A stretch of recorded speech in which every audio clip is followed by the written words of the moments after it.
Hola y bienvenidos a Euronews Hoy. Empezamos con las últimas informaciones sobre la guerra de Ucrania. Un ataque masivo ruso con misiles contra Kiev y otras ciudades ucranianas ha dejado al menos 12 muertos, entre ellos un niño. La controversial deportación ilegal de niños ucranianos a Rusia ha sido considerada como genocidio por la Asamblea Parlamentaria del Consejo de Europa. Y los expertos dicen que Ucrania es el territorio minado más grande del mundo, superando a países como Afganistán o Siria. Este fin de semana, el Papa Francisco visita Hungría y hoy se ha reunido con el primer ministro Víctor Orbán. Ambos abogan por la paz en Ucrania sin cortar los lazos con Moscú. Sin embargo, los dos hombres divergen en varias cuestiones, como el tema de la migración. Por lo tanto, Francisco, como las autoridades húngaras, han insistido en el carácter espiritual de esta visita, asegurando que no se trata de un acontecimiento político. En Sudán, el ejército y las milicias rebeldes han acordado la prolongación del alto el fuego otras 72 horas, aunque los combates continúan en algunos puntos del país. Por el momento se cuentan cerca de 500 muertos, miles de heridos y cerca de 50.000 personas que ya han huido del país.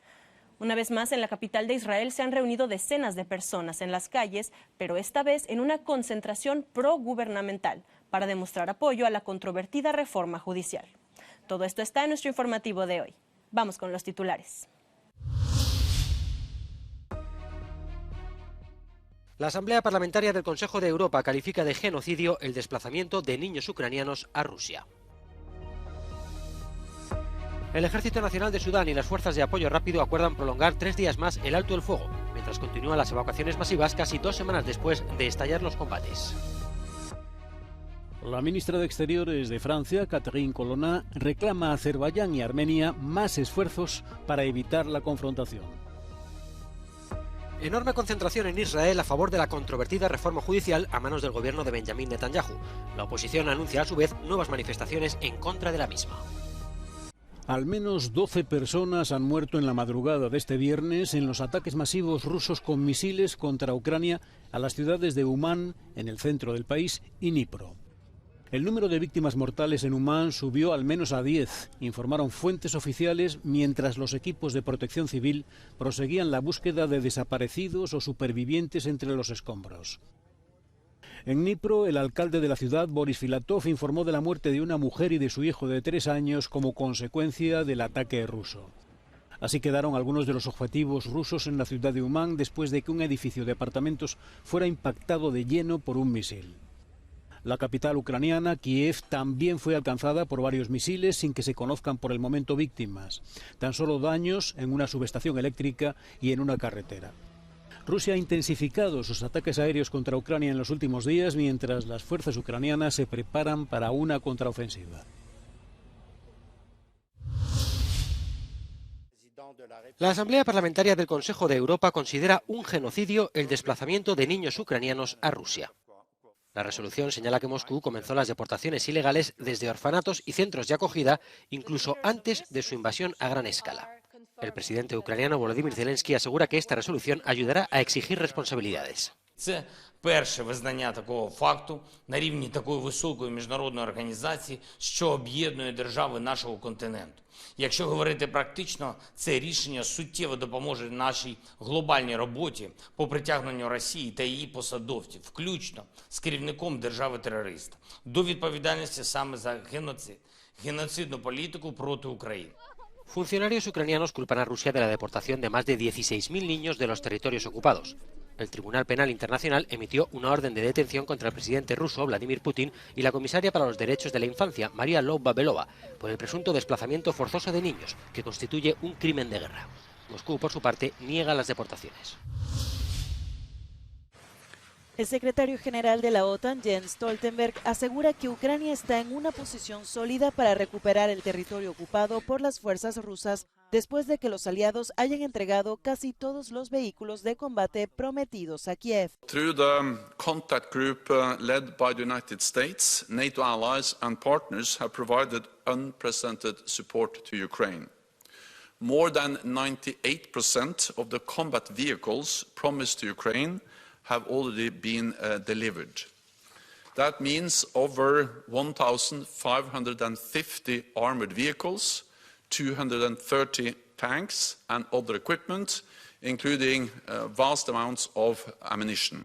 Y también enfatizó que Ucrania tiene la fuerza militar suficiente para enviar un mensaje claro al presidente Putin de que no prevalecerá en el campo de batalla y que el conflicto debe resolverse mediante negociaciones pacíficas. El frente de este grupo de soldados ucranianos está en casa y seguirá activo cuando termine la guerra. Son especialistas en remoción de minas y ya han neutralizado más de 345.000 objetos explosivos desde el comienzo de la invasión rusa. Se trata de una misión muy peligrosa, pero absolutamente necesaria para que los civiles de la zona puedan volver a moverse y trabajar con cierta normalidad. Цих боєприпасів тут тисячі, і кожен треба знешкоджувати окремо. Сьогодні мінімум штук 70 ми їх похоронимо. Поміновано, на жаль, так, щоб ще на довгі роки тут не можна було жити. Según un informe preparado por el grupo de expertos internacional Globsec, alrededor del 30% del territorio de Ucrania ha estado expuesto a intensas operaciones de combate. Hay decenas de miles de minas, pero también miles de proyectiles sin explotar. Según los expertos, Ucrania es el territorio minado más grande del mundo, superando a países como Afganistán o Siria, y la guerra está lejos de terminar. El Ejército Nacional de Sudán y las Fuerzas de Apoyo Rápido acuerdan prolongar el alto el fuego otras 72 horas. Así lo han anunciado ambas partes, tras largas conversaciones con representantes de Estados Unidos, Reino Unido y la ONU. Los combates, no obstante, aún continúan en algunos puntos del país. El enfrentamiento entre el ejército y las fuerzas paramilitares estallaba el pasado 15 de abril, dejando hasta el momento cerca de 500 muertos, la mayoría de ellos víctimas de ataques aéreos y de artillería. Los combates dejan además miles de heridos y un flujo masivo de refugiados. Múltiples países evacúan a sus ciudadanos y ayudan igualmente a muchos sudaneses a abandonar el país. Según las organizaciones internacionales, el número de personas que tratan de hacerlo a través de las distintas fronteras asciende a cientos de miles. Los líderes de ambas partes, mientras tanto, mantienen sus ideas fijas sobre lo que necesita el país. Sentarse hoy por hoy a negociar parece muy improbable.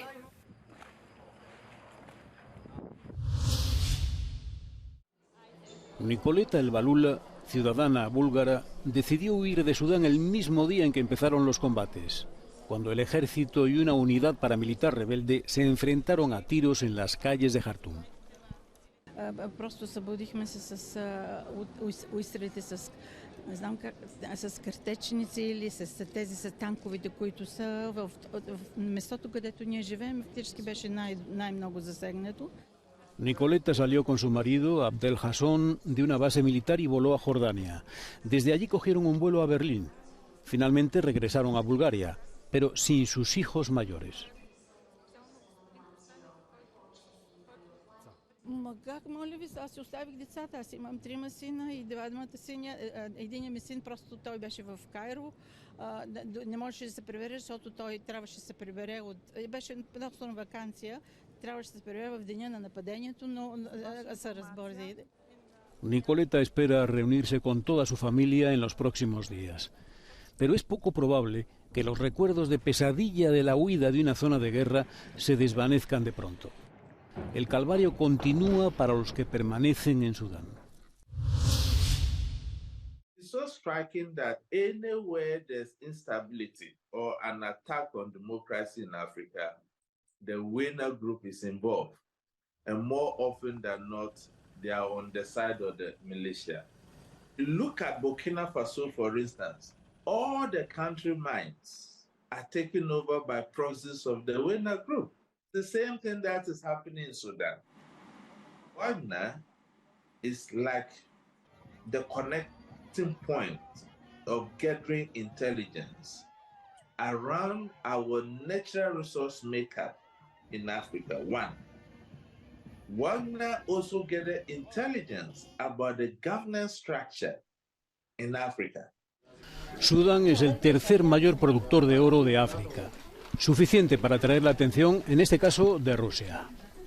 We have identified that those type of complex relationship between different companies and Wagner very often lead to one person and often citizens of Russian nationality that would kind of control the overall setup of these different actors. El ministro de Exteriores de Rusia, Sergei Lavrov, aseguró que Sudán tiene el derecho a utilizar los servicios del grupo Wagner. There is no clear vision of what is the legal stature of the group, whether they are indeed private military and security companies or not. And we know these are prohibited under the Russian law. Según el Instituto Internacional de Investigación para la Paz de Estocolmo, Rusia ha sido y sigue siendo el principal proveedor de armas de Sudán. Wagner Group's interests represent primarily the Wagner Group, as opposed to any specific Sudanese entity.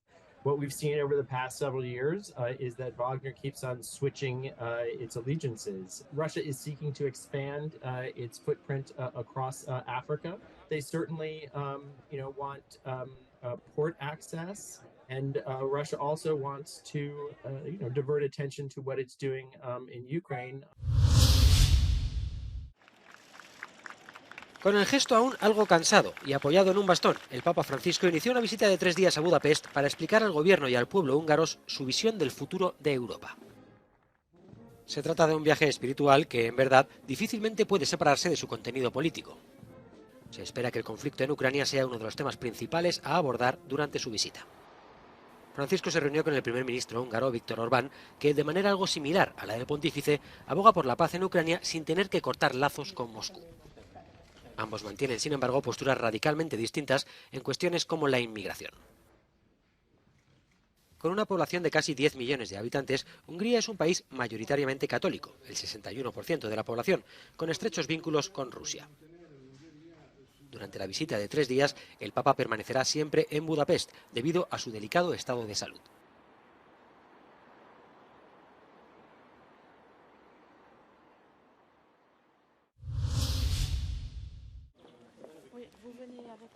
Continúan los esfuerzos de mediación entre Azerbaiyán y Armenia. La ministra francesa de Asuntos Exteriores, Catherine Colonna, insistió este viernes sobre el terreno en que ambos países podrían hacer más para evitar la confrontación. Progresser vers la paix, ça impose de renoncer à l'usage de la force ou même à la menace de l'usage de la force. Et c'est un message qui vaut pour les deux parties. Je pourrais aussi faire référence à des rhétoriques qui alimentent des comportements de défiance. Là où il faut parvenir à retrouver le chemin de la confiance. Recientemente, Bakú y Moscú acusaron a París de socavar el proceso de paz. La visita de Colonna pretende aliviar las tensiones entre Armenia y Azerbaiyán. Junto al primer ministro de Armenia, Nikol Pashinyan, abogaron este jueves por reabrir el corredor de Lachin, el único que une a Armenia con el enclave de Nagorno-Karabaj, bloqueado desde diciembre pasado por Azerbaiyán. Multitudinaria concentración de apoyo a la cuestionada reforma judicial israelí. Decenas de miles de personas se unieron a una primera concentración progubernamental en Jerusalén para mostrar su apoyo a la ley ahora en espera que la oposición asegura limitaría la independencia judicial.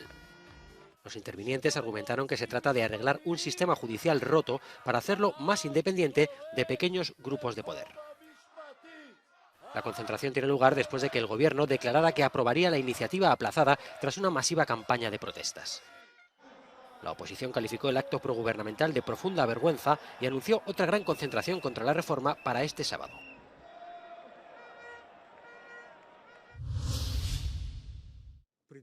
Serbia se niega a reconocer un Kosovo independiente.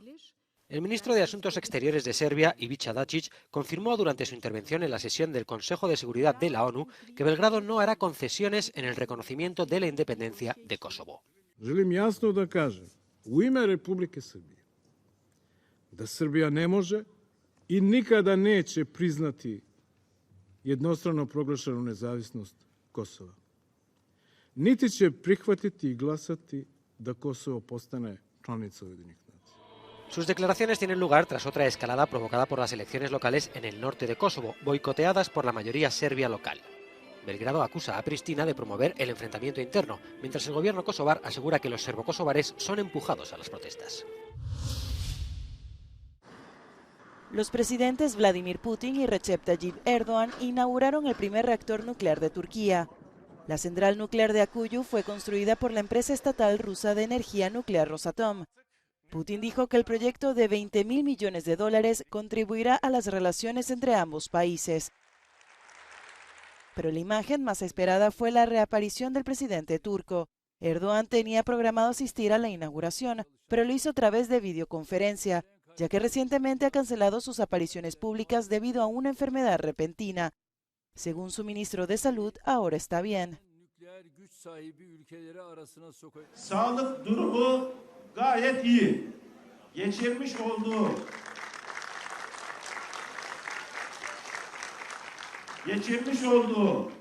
enfeksiyöz gastroenteritin etkisi azalmış durumda. En yakın zamanda programlarına devam edecekler. El mandatario turco de 69 años cayó enfermo mientras realizaba una entrevista televisiva en directo el martes por la noche. La inauguración de la central iba a ser uno de los momentos más destacados de la semana antes de las elecciones generales del próximo 14 de mayo. La situación económica actual hace que muchos trabajadores se sientan víctimas por partida doble. La inflación hace bajar sus salarios reales y suben sus impuestos. Una sensación corroborada por un informe de la OCDE que ha alertado de la pérdida de poder adquisitivo en 35 de sus 38 Estados miembros. Pero la Confederación Europea de Sindicatos ha afirmado que el Banco Central Europeo empeora la situación al aumentar los tipos de interés. Increasing interest rates is the wrong solution. It just hits working people and working families harder. Lots of families have loans for things like a car, or even now we've seen working families have had to put electricity bills and other bills onto their credit cards, and you increase interest rates on top of that and it makes a difficult situation absolutely impossible to manage. El año pasado, las subidas de los precios de la vivienda, los servicios públicos, el transporte y los alimentos fueron de 3 a 4 veces superiores a las subidas salariales. La inflación total en la Unión Europea fue del 9,2%, mientras que el aumento medio de los salarios fue solo del 4,4%. Pero el comisario europeo de Empleo y Derechos Sociales cree que no es necesario un nuevo instrumento financiero anticrisis. Nicola Schmidt ha defendido mantener el apoyo específico a los más vulnerables y acabar con las prácticas desleales de algunos sectores. We have in some sectors a lack of competition. We have special profits taken with the argument there is inflation and that's why I increase my prices. And this is driving also in some sectors these price hikes. And this has to be combated also, and that can be done also through more competition on different markets. El pasado mes de septiembre, la Unión Europea aprobó un impuesto temporal para frenar los beneficios de las empresas de combustibles fósiles. La Confederación Europea de Sindicatos dice que el bloque debería ampliar esa medida a otros sectores económicos. The measures that should be taken are to increase the windfall taxes on windfall profits. We saw many companies during last year, 2022, doubling profits without any increase in their taxes. En su informe, la OCDE advierte de que los más perjudicados por el doble golpe son las familias con hijos, sobre todo en los niveles de renta más bajos, y que los sistemas de beneficios fiscales no se han ajustado totalmente a la inflación. Finlandia avanza hacia un nuevo gobierno que unirá a la derecha y la extrema derecha. El líder conservador Petteri Orpo anunció el jueves que quiere formar gobierno con el ultraderechista Partido Finlandés y otros dos. Olen siis tänään eduskuntaryhmille ilmoittanut, että varsinaisiin hallitusohjelmaneuvotteluihin, jotka alkaa 2.5. vapun jälkeen Säätytalolla, lähdetään pohjalta kokoomus, perussuomalaiset, ruotsalainen kansanpuolue ja kristillisdemokraatit. Pero alcanzar un acuerdo de coalición no será fácil. Los conservadores de Orpo son proeuropeos y quieren atraer trabajadores de fuera de la Unión Europea para paliar la falta de mano de obra. Mientras que el partido finlandés de la política Riikka Purra, segunda fuerza política tras las elecciones, es euroescéptico y su principal objetivo es endurecer las políticas de inmigración de Finlandia. La primera ministra italiana elogia la política migratoria del Reino Unido. Recibida por su homólogo británico en Downing Street, Giorgia Meloni apostó por estrechar los lazos entre Londres y Roma. Rishi Sunak subrayó su deseo de cooperar para hacer frente a la inmigración ilegal y felicitó a Meloni por su liderazgo en la respuesta a la invasión rusa de Ucrania. Traffickers and illegal migration is something that your government is doing very well. I'm following your work. El gobierno italiano decretó el estado de emergencia en todo el país ante la creciente afluencia de llegadas por mar, que ha puesto en apuros a la nación. Las islas, con 400 plazas para la acogida de inmigrantes, albergan a 2.705 personas. Este miércoles llegaron 1.078 personas más. En 2023 llegaron a Italia por mar casi 40.000 migrantes, 4 veces más que el año pasado, según datos del Ministerio del Interior italiano. España pudo haber registrado este jueves el día de abril más caluroso de su historia. En el aeropuerto de Córdoba se registraron 38,7 grados según la agencia meteorológica y 37,8 en Sevilla, temperaturas dignas de un mes de julio que hacen temer a la población la llegada del verano. Ya verá, como si fuese verano. Cuando llegue el verano, pues hará mucho sufrimiento. Vamos, encima, cada vez hay menos agua. Para el mes que es todavía tenía que estar lloviendo ahora, no esto todavía. Joder, es que en verano no me quiero ni imaginar. Las olas de calor son cada vez más tempranas y frecuentes. Las autoridades españolas se plantean adelantar la activación de sus planes contra el calor el 15 de mayo. Además del calor, una intensa sequía está teniendo efectos desastrosos en la agricultura española. Una alianza global de científicos y exploradores ha comenzado una carrera contra el tiempo para encontrar al menos 100.000 nuevas especies marinas en la próxima década, antes de que la sobrepesca y el calentamiento global lleven a poblaciones enteras a la extinción. La iniciativa, denominada Ocean Census, está encabezada por la Fundación Nippon y el Instituto de Investigación Marina del Reino Unido, Necton. We are in a race against time. We have global warming, the ocean's losing oxygen, it's acidifying, and as a result, we're losing species. If that process continues, then we will face another major extinction in the ocean, and we will lose great swathes of the tree of life, essentially. Este censo oceánico será el programa más grande de la historia para descubrir nueva vida marina, embarcando en docenas de expediciones a través del océano global.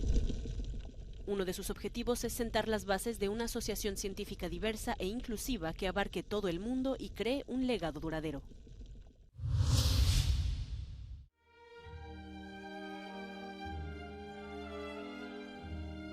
La reina Camila ya tiene figura de cera. A una semana de la coronación, el Museo Londinense de Madame Tussauds presenta oficialmente este sábado la nueva figura de cera de la reina Camila. Han recreado el vestido que lucirá en la recepción diplomática anual de diciembre que viene. La figura de la reina Camila está acompañada por la de su marido, el rey Carlos III.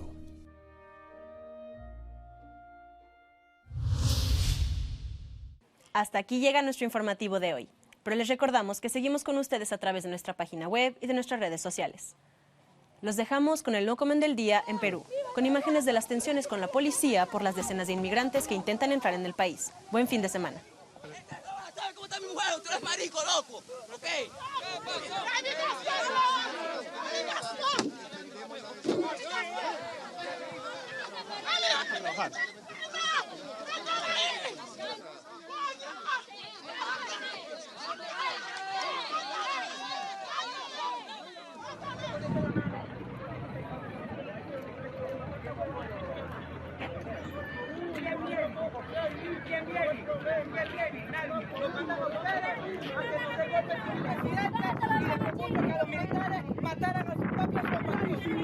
A la corrupción de Venezuela.